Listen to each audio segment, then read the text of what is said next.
Weird, weird, weird, weird, weird, weird. Y'all heifers is so weird.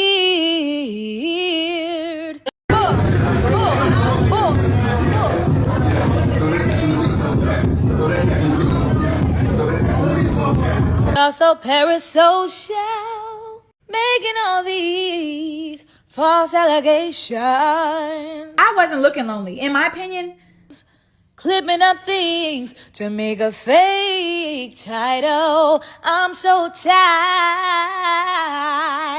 Y'all get on my nerves. Leave me alone. Yo, why you pressing me? Cause I'm tired. Go get you some money and quit worrying about me and mine. Y'all, Queen Naija is about sick of us, okay? She say we don't mind our business. We stay in her business. We too judgmental. She got this and we are parasocial.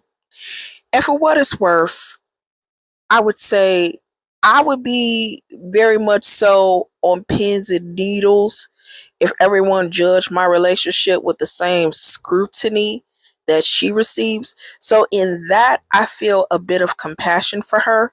However, it is quite funny to me how those who put their relationship on display start to become upset and calling you parasocial when you notice the cracks in the relationship. Listen, the internet and the internet sleuths, they out here cracking unaliving cases, okay?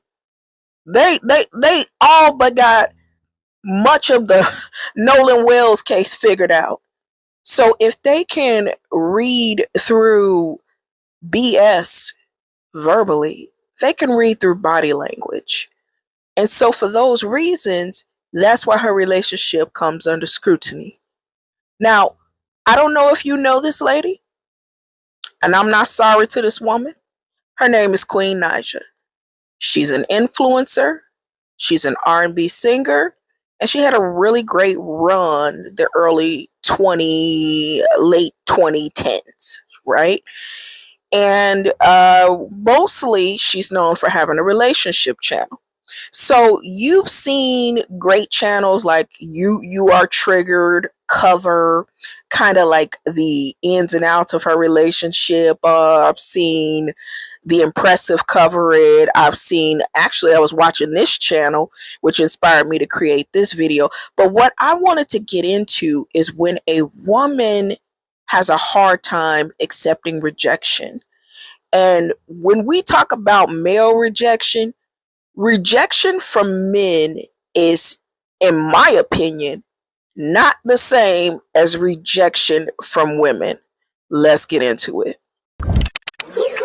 Who's calling that? Who's calling that shit? Who's calling that shit?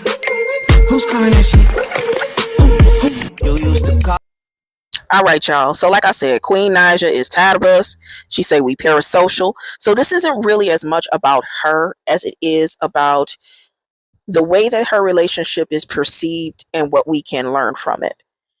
I was talking to you guys about male rejection, and oftentimes I talk to you guys about the moves, the plays that are often ran on women and how to combat it, right? And this is not just for someone like Queen Naija. I've seen this happen with all kinds of women, regular women, women that I know in my life, women that I know through other people. And it's one of the saddest things I've ever seen because it's one of those things where the man is there, but he's not there, if you get me.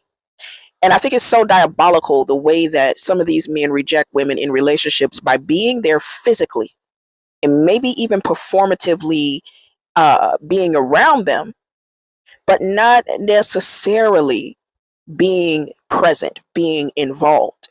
And one of the things that a lot of males seem to be capable of is sticking with a woman when there's certain things that he benefits from her. There are women who do the same thing.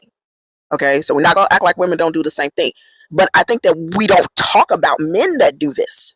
We don't talk about that men will sit there and perform a relationship with a woman for decades, marry the woman, everything. Why? Because there's certain things that he benefits from her.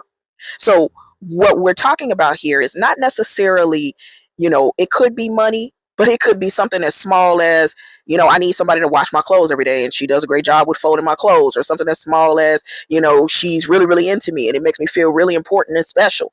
And many people have commented on Queen Naija and Clarence's situation, making the claim that she likes him way more than he likes her. Do a song with, I encourage you to do a song with Black Boy Man. So I want you to like go and do, but it's like every time I do something, Bruh, she looks heated. She looks real pissed off. But continue. like your reaction too. Like I'm not, like it's not fully your fault, but like it's your reaction, just everything.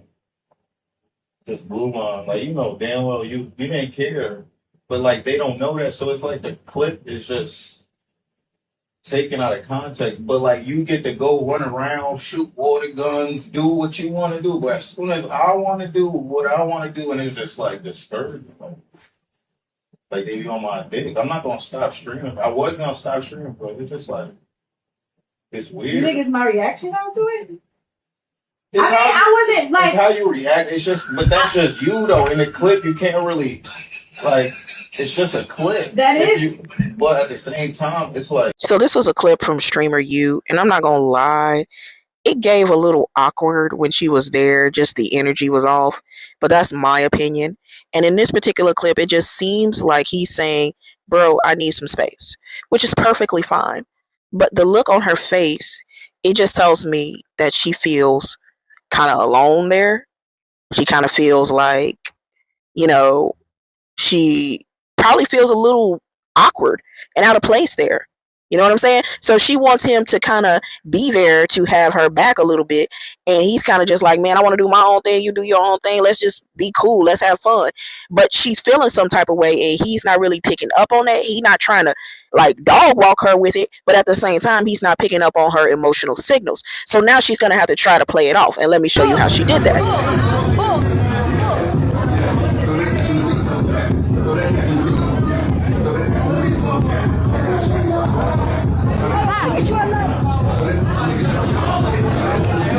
Bro, I just call secondhand embarrassment off of that.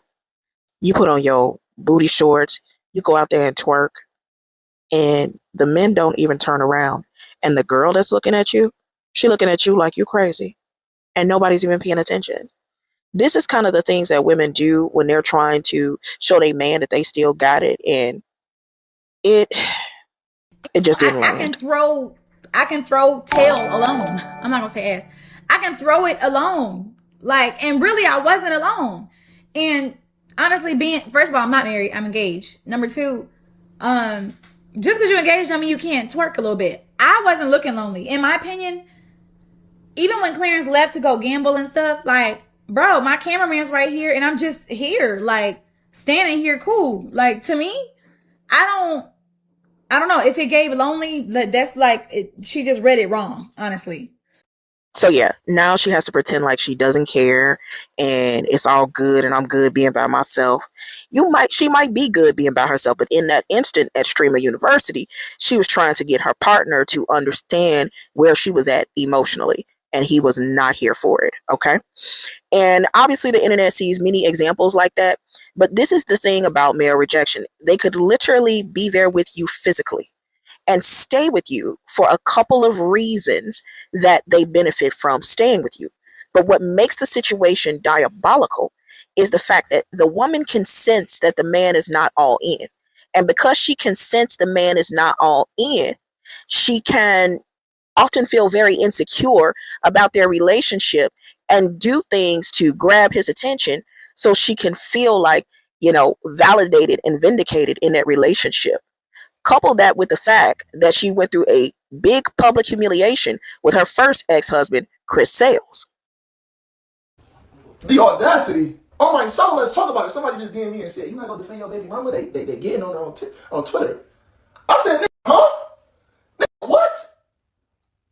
That can't be in her right mind. That had to be in her left mind. Cause you think I'm about to defend somebody who ain't defend me for over 6 years? I've been bullied on this motherfucking app. Over 6 years I was bullied in this bitch. And you think I'm about, she ain't defend me? I ain't never seen, hey, y'all, don't do. She wanted to see me hurt.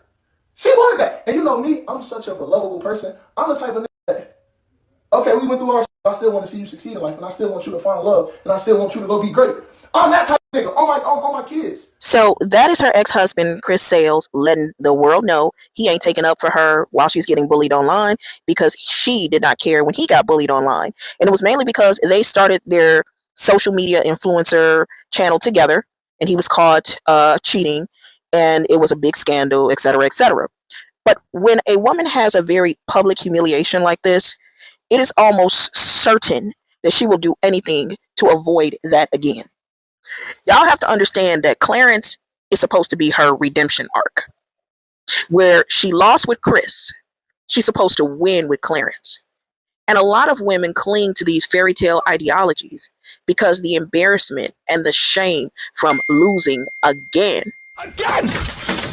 in a relationship is far more embarrassing and humiliating to someone who lives out their life in social media than knowing that they're cheating. If she has to admit once again that she got with a man, and I'm not gonna lie to you, she definitely got a type. I know that Clarence is particularly more handsome, the way his features are, but him and Chris, they look alike. They definitely look alike. And that might have something to do with it as well. But whenever a woman experiences that level of humiliation in regular life or beyond, she wants her next man to be her redemption arc. It's like a chip in our brain, like a Tyler Perry chip that says your next man is going to be your best man. And that simply is not always the case. Sometimes you will find yourself needing to sit down, breathe, evaluate, and really see what your next best move needs to be instead of getting up under another man and kind of trying to basically erase away the bad feelings from the prior man with the new man. And, I don't know her timeline, but it definitely seems like she got with him fairly quickly after things started to fall apart between her and Chris, not really giving her time to evaluate, a time to grow, and even really time to develop in her career. You see that she has a beautiful voice, but what's being done with it? When you become a mother of multiple children, that becomes your life. And not that anything is wrong with that, but you definitely want to do it inside a secure relationship. Who? I'm not gonna say the name. No. A girl's room. They try to basically lie on you, unless you was in a girl's room. But I don't think you were. Right? They must be talking about Jordan. Jordan Dream Dog. Oh, you wasn't there? Yeah. For a little while. Doing what, nigga? Get some liquor. Yo, why you pressing me? Because I'm thinking they lying the whole time, and I'm being too. I was with Pitbully. That man is a breadcrumber, okay? He knows that she's insecure. He knows that she would suffer great public embarrassment from being another, single mother or another baby mama just kind of discarded to the side by a man. So this gives him a bit of leverage. And whenever a woman is breadcrumb, or anyone for that matter, you get a dopamine hit every time that person that's breadcrumbing you actually gives you some level of attention, negative or positive. And it keeps you kind of on this hook when they're kind of like distant most of the time, don't really want to be bothered. But then when they finally do give you some attention, you're just so happy to have it. Yeah. So you couple that with the fact that you are worried about being shamed publicly, and this man is supposed to represent your Prince Charming, your redemption arc.